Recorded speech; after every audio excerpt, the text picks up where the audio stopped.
Hi, welcome to the second of our Amaco video updates. For those who didn't see our first update, my name's Matthew Lazaro and I'm the owner and managing director of Amaco Small Group Tours.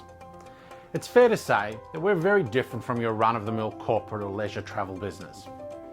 While we are a fully licensed and functioning travel agency, we prefer to focus our attention on creating and running industry-leading offshore conferences for those in the medical and health profession. In the 18 months prior to the outbreak of COVID-19, participants on our conferences got to explore the most amazing destinations on the planet, including Nepal, Bhutan, India, the Galapagos Islands, the Amazon jungle, and most recently Antarctica. The highlight for me though was our conference to Egypt in May last year. While I recall fondly climbing on top of and down into the pyramids, it's sailing gently down the Nile River that brings back the best memories for me. The vessel we used was booked exclusively by us and held just our participants. We tweaked the length of the cruise, adding an additional night, which allowed us to alter the usual itinerary and arrive at many of the ancient sites before or after the tourists' crowds had visited. This is just one of the many things we do that make our tours not just memorable, but more importantly, unique. Forming an integral part of every Amaco trip are the accredited conference sessions we blend into the touring program. They are led by some of Australia's most knowledgeable and respected subject matter experts and provide participants with a mix of formal and informal learning opportunities, the likes of which cannot be found elsewhere.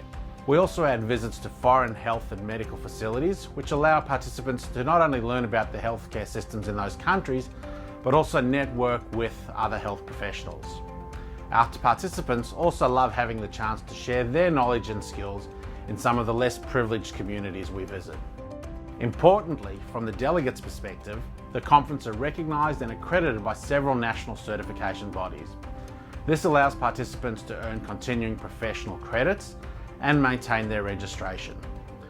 Now, we're often asked about the tax deductibility of the conferences we run. As might be expected, everyone's situation is different. There is no exact dollar amount or percentage that applies across the board. Instead, we recommend that participants speak to their accountant or tax advisor to determine an answer that's based on their individual circumstances.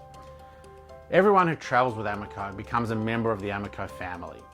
This doesn't just get them priority booking windows and discounts subsequent conferences. It also means that we look out for them in much the same way we would for our actual family members. Their well-being becomes our focus and we actively look for ways that we can help them and make their lives a little easier. Over the last few months, Kerry and I have been reaching out to our supply networks all over the world as we work through each client's intricate travel arrangements and advise on the best solution and outcome for them. Our clients continue to place a lot of trust in us and we hope that the commitment we have to them is reflected in how we deal with them, be that face-to-face, over the telephone, or through our electronic communications and social media. A few people have asked me to share what I think travel will be like when at last we're allowed to board planes and fly domestically, regionally, and finally to long-haul destinations. In my mind, I'm seeing temperature scans for all people entering airports and some sort of health green card to say that you've been tested for COVID-19 and have a clean bill of health. Departure gates may be zoned according to the rows on aircraft, minimising interaction between people seated in different parts of the plane.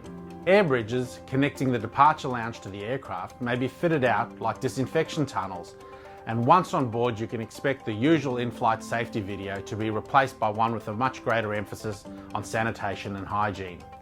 Carry-on luggage may be limited to items that can fit under your seat and expect them to be sanitised at the security screening point.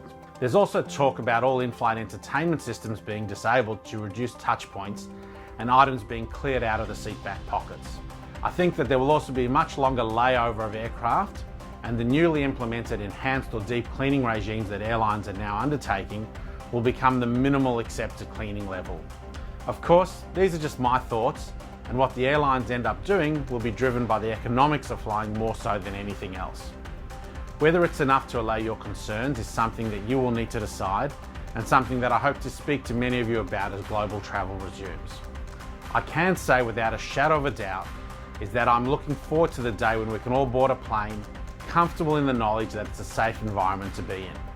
When that happens, Amaco will be there to ensure that you're having the best possible experience. As always, We encourage you to stay up to date with everything happening at Amaco by following our social media pages, be that Facebook, Twitter, Instagram or LinkedIn. Until next month, stay safe.